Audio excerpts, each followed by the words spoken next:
Big Boss Malayalam season 6 54 episode ആയിട്ടുണ്ട് നിലവിൽ.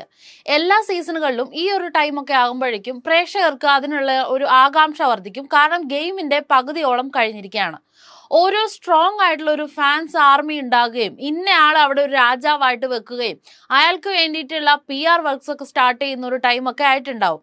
ഇതിപ്പം അവർ സെറ്റ് ചെയ്ത് പോയിട്ടുള്ള ഒരു ടീം മാത്രമാണ് PR ആയിട്ട് വർക്ക് ചെയ്യുന്നുള്ളൂ. അതല്ലാതെ പ്രേക്ഷകരുടെ ഭാഗത്തു നിന്നുള്ള ഒരു സ്ട്രോങ് ആർമി ഒന്നും ഇതുവരെ ഉണ്ടായിട്ടില്ല.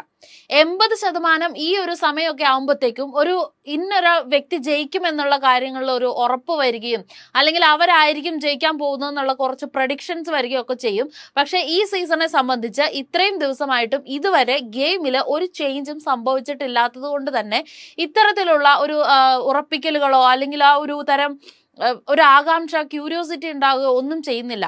മത്സരാർത്ഥികളുടെ എണ്ണത്തിലും ഒരു തരത്തിലുള്ള വ്യത്യാസങ്ങളും വരുന്നില്ല. കൂടുന്നു കുറയുന്നു എന്നുള്ളതല്ലാതെ ഒരു ഇൻട്രസ്റ്റിംഗ് ആയിട്ടുള്ള ഒരു മൊമെന്റിലേക്ക് ഗെയിം ഇതുവരെ എത്തിയിട്ടില്ല. ഇപ്പോഴും ആ വീട്ടിൽ 17 പേരാണുള്ളത്. 54 ദിവസമായി. ഇനി കഴിഞ്ഞു വന്ന ഇത്രയും എപ്പിസോഡുകൾ അനലൈസ് ചെയ്യുമ്പോഴും ആദ്യത്തെ ദിവസം ആ വീട് ആ ഗെയിം എങ്ങനെ നിന്നോ അതേ അവസ്ഥയിൽ തന്നെ ഇപ്പോഴും ഈ ഒരു ദിവസവും നിൽക്കുകയാണ്. കോൺസ്റ്റന്റ് ആയിട്ടുള്ള ഒരു ഗെയിം പ്ലാൻസോ അല്ലെങ്കിൽ കോൺസ്റ്റന്റ് ആയിട്ടുള്ള ഒരു ഗെയിമോ അല്ലെങ്കിൽ മത്സരാർത്ഥികളുടെ ഭാഗത്ത് നിന്ന് ഒരു സ്ഥിരമായിട്ടുള്ള ഒരു ഗെയിം പ്ലാനുകളോ ഒന്നും തന്നെ ഇതുവരെ എക്സ്പെക്ട് ചെയ്യാറായിട്ടില്ല. ഇതുവരെ അങ്ങനെ ഒരു സംഭവം അവിടെ ഉണ്ടായിട്ടുമില്ല. ഇൻട്രസ്റ്റിംഗ് ആയിട്ടുള്ള ഗെയിംസോ ഒന്നും തന്നെ സംഭവിക്കുന്നില്ല. ക്യൂരിയോസിറ്റി ഉണ്ടാക്കുന്ന ഒരു കാര്യങ്ങളും പ്രേക്ഷകർക്കും കിട്ടുന്നില്ല. ഇന്നത്തെ എപ്പിസോഡ് കഴിയുമ്പോൾ ഇനി നാളത്തെ എപ്പിസോഡിൽ ഇന്നതായിരിക്കും നടക്കാൻ പോകുന്നത്, അല്ലെങ്കിൽ നാളത്തെ എപ്പിസോഡ് എങ്ങനെയായിരിക്കും, ഇനി ഇവർ തമ്മിലുള്ള കാര്യങ്ങൾ ഇങ്ങനെ പോകുമോ എന്നുള്ള തരത്തിലുള്ള ഒരു ക്യൂരിയോസിറ്റിയും ഉണർത്തുന്ന ഒരു കാര്യങ്ങളും അവിടെ നടക്കുന്നില്ല എന്നുള്ളതാണ് വാസ്തവം. കഴിഞ്ഞ സീസണിലൊക്കെ മാണിക്കക്കല്ല് എന്നൊക്കെ പറയുന്ന ഒരു ടാസ്ക്, അതൊക്കെ കഴിഞ്ഞ സീസണിൽ ഹൈലൈറ്റഡ് ആയിട്ടുള്ള ഒരു ടാസ്ക് ആയിരുന്നു. ആ ഒരു ടാസ്കിലൊക്കെ ഉണ്ടാക്കിയ ഒരു ഓളം, ആ വീട്ടിൽ ഉണ്ടാക്കിയ ഒരു ഇത്, അല്ലെങ്കിൽ ആ ഒരു വല്ലാതെ പിടിച്ചു നിർത്തിയ ഒരു ഗെയിം ആയിരുന്നു മാണിക്കക്കല്ല് എന്ന് പറയുന്ന ഇതൊക്കെ.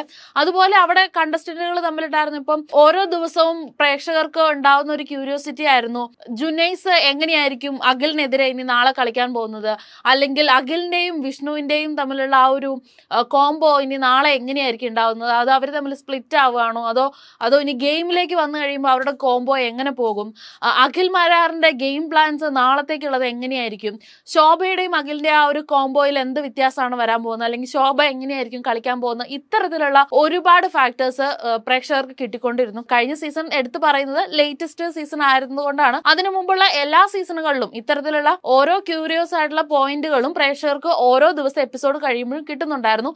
ഇപ്പോഴത്തെ എപ്പിസോഡ് എന്ന് പറഞ്ഞാൽ എപ്പിസോഡ് കഴിഞ്ഞ് പിറ്റേ ദിവസം ലൈവ് കാണാനുള്ള ആ ഒരു ക്യൂരിയോസിറ്റി ഇല്ല. കാരണം ലൈവ് കാണണമെങ്കിൽ എന്തായിരിക്കും നടക്കുക എന്നുള്ള ഒരു ക്യൂരിയോസിറ്റി നമുക്ക് വരണം. അതില്ലാത്തത് കൊണ്ട് തന്നെ ലൈവും അധികമായിട്ടും കാണണം എന്നുള്ള ഒരു ഫീൽ വരുന്നില്ല. ഓരോ ദിവസവും പ്രേക്ഷകരുടെ ഭാഗത്തു നിന്ന് വരുന്ന കമന്റുകൾ ബിഗ് ബോസ് ഒരിക്കലും ആ ഒരു ഷോയിലേക്ക് ഒരു വാക്പോര എന്നുള്ള രീതിയിൽ ഒരു എലമെന്റും ആഡ് ചെയ്യേണ്ട കാര്യമില്ല എന്നുള്ളതാണ്. കഴിഞ്ഞ ദിവസത്തെ ആ ഒരു രണഭൂമി എന്ന് പറയുന്ന ഒരു ടാസ്ക് കൊടുത്ത സമയത്ത് എക്സ്ട്രാ ആയിട്ട് അവർ ആഡ് ചെയ്യുന്ന ഒരു സാധനമാണ് വാക്പോര് എന്ന് പറഞ്ഞിട്ട്. അതവിടെ ആഡ് ചെയ്യേണ്ട കാര്യമില്ല. കാരണം അതവിടെ എന്നും നടന്നു പോകുന്ന ഒരു നിത്യ സംഭവം തന്നെയാണ്.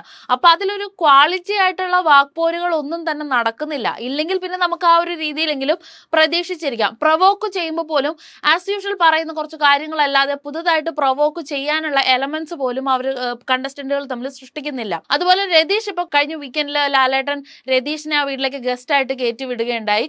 ഒരു ഗെയിം ചേഞ്ചർ ആയിട്ടായിരിക്കാം രതീഷിനെ അവിടെ കൊടുത്തിട്ടുണ്ടാവുക, ഇല്ലെങ്കിൽ ഒരു എന്റർടൈൻമെന്റ് എന്നുള്ള രീതിയിൽ പ്രേക്ഷകർക്ക് ഒരു എന്റർടൈൻ ചെയ്യാനുള്ള ഒരു വ്യക്തി എന്നുള്ള നിലയിൽ എന്ന് പറഞ്ഞിട്ടാണ് രതീഷിനെ ആ വീട്ടിലേക്ക് ഗസ്റ്റ് ആയിട്ട് കൊടുത്തിട്ടുണ്ടായിരുന്നത്. രതീഷ് ആ വീട്ടിൽ നിന്ന് ഫസ്റ്റ് വീക്ക് പുറത്തു പോകുന്നത് തന്നെ ആർട്ടിഫിഷ്യൽ ആയിട്ടുള്ള കണ്ടന്റുകൾ ഉണ്ടാക്കി എന്നുള്ളതിന്റെ പേരിലാണ് പ്രേക്ഷകർ ഒരു വിധി എഴുതി രതീഷിനെ പുറത്താക്കുന്നത്.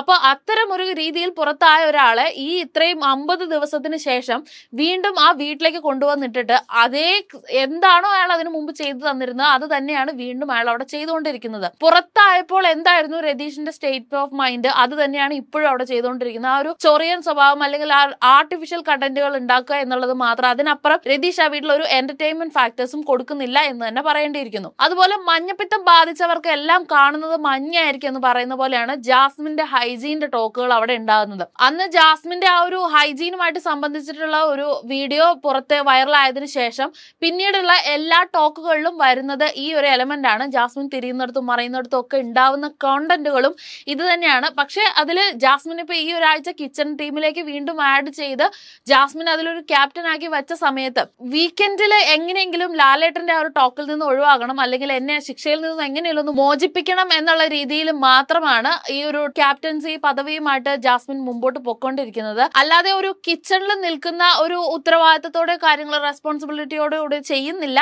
എന്തൊക്കെയോ ചെയ്തു കൂട്ടുന്നു എന്നുള്ളതല്ലാതെ ജാസ്മിന്റെ ഭാഗത്തുനിന്ന് ഒരു ഇതുണ്ടാവുന്നില്ല. പക്ഷെ അവിടെ എല്ലാ രീതിയിലുള്ള ടോക്കുകളിലും ഒരു ജാസ്മിന്റെ ഒരു ഹൈജീൻ ടോക്കുകൾ എങ്ങനെയെങ്കിലും ആഡ് ചെയ്ത് വരുന്നുണ്ടാവും.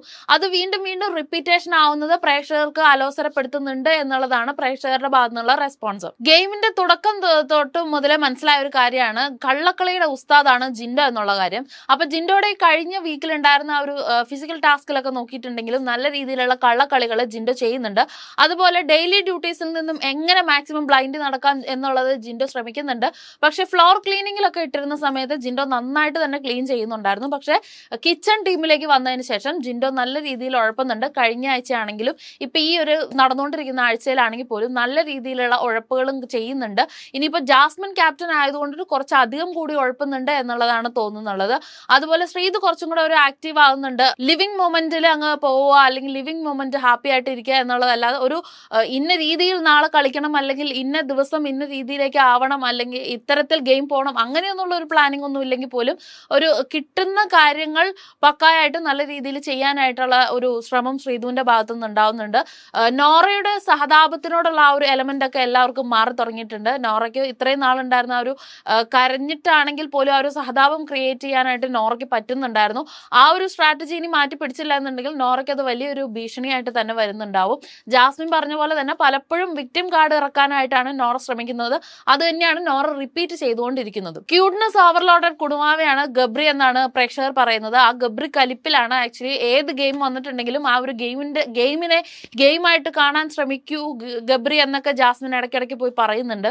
ആ ഒരു രീതിയിൽ ഗബ്രി അട്ടർ ഫെയിലിയർ ആയിട്ട് ഫീൽ ചെയ്യുന്നുണ്ട്. ഗെയിമിൽ നിന്ന് മാറിയാലും കുറെ നേരത്തേക്ക് ആ ഒരു ഗ്രഡ്ജ് സൂക്ഷിക്കുക, അല്ലെങ്കിൽ അതിൽ തന്നെ പിടിച്ചു തൂങ്ങിക്കിടക്കുക എന്ന് പറയുന്ന ഒരു ഇതിലാണ് ഗബ്രി ഉള്ളത്. പിന്നെ ഇതിനു മുമ്പത്തെ വീക്കുകളെ പറ്റി നോക്കിയിട്ടുണ്ടെങ്കിൽ ഗബ്രി ഇപ്പൊ കഴിഞ്ഞ 2-3 ആഴ്ചയായിട്ട് നല്ല രീതിയിൽ വീക്ക് ആവുന്നുണ്ട്. ഫിസിക്കൽ ടാസ്കുകളിൽ പോലും കുറച്ചധികം വീക്ക്നെസ് ആവുന്നുണ്ട്. കാരണം ആദ്യത്തെ കുറെ ആഴ്ചകളോളം ഗബ്രിയൊക്കെ ഫിസിക്കൽ ടാസ്കിൽ നല്ല രീതിയിൽ മുമ്പിൽ നിന്നിരുന്ന ഒരാളായിരുന്നു. പക്ഷെ ഇപ്പോൾ അതൊക്കെ കുറഞ്ഞു വരുന്നുണ്ട്. പോകണം എന്ന് പറഞ്ഞുകൊണ്ടിരിക്കുന്ന അൻസിബയെ അവിടെ വീണ്ടും പിടിച്ചു നിർത്തി ഗെയിം, അല്ലെങ്കിൽ അൻസിബയുടെ ഗെയിമിനെയോ അല്ലെങ്കിൽ അൻസിബയുടെ മറ്റൊരു ഫേസിനെയോ എക്സ്പോസ് ചെയ്യാനായിട്ടാണോ ബിഗ് ബോസ് ശ്രമിക്കുന്നത് എന്നുള്ള തരത്തിലുള്ള ഡൗട്ടുകൾ വരുന്നുണ്ട്.